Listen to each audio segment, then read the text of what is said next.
for a person who have been called into, let's say, leadership, some kind of leadership, where the system itself is already, in a sense, corrupt. Yes. And broken. Yes. And I know that about the art world. You know that about the church. Yes.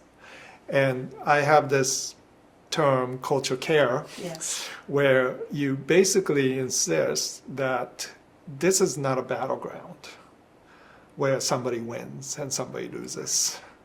This is an ecosystem that we all have to share in responsibility and stewarding. Now, the question is, how do you Yes. do that? Yes.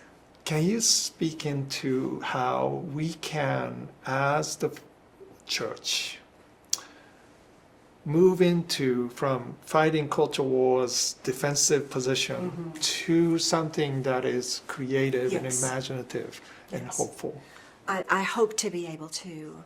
One of the things that came so clear to me in, let's say, the last 8 or so years that I had really never thought to articulate was watching us as a church, and I'm going to say us because I'm going to tell you what I think in part we are dealing with is a fairly serious failure of discipleship.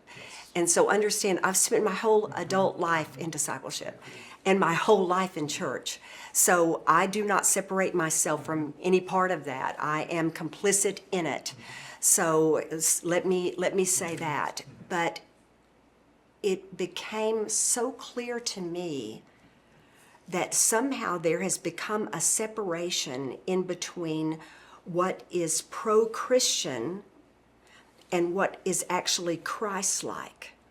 That somehow, in politicizing our faith and belief and church and doctrine, we have this whole agenda on what will serve Christians best when Christians were called to serve one another in the lost world. It's a complete shift. Yeah. We're looking for, I want to say that again, how we can be served Yes. when Jesus said, I can tell you the greatest among you will be the servant of all, instead of how can we serve? And that, to me, the alarming nature of that is like, if it does not look like Christ, and I'll always say to people, because it's a lot to say, get out your Bible, but go to the Gospels. Watch him in the Gospels. Watch the early church in the chapters of Acts. What did it look like? What was Christ drawn to? What was he repelled from? Because you see it in the religious hypocrisy, that though he loved, he ate at a Pharisee's house. He ate at in the midst of sinners and gluttons and drunkards, all of them. But you can see what repelled him and what compelled him. And we're to share that same kind of draw. And it was so entirely antithetical to the gospel we've been taught. I thought, how did this happen?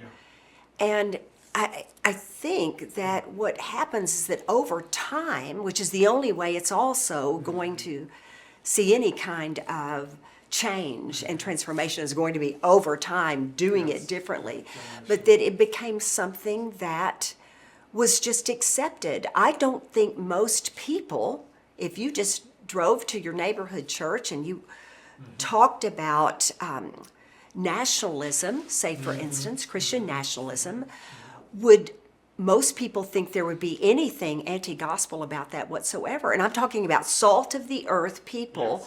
That was the gospel that they were taught, and it's all there together, all enmeshed together.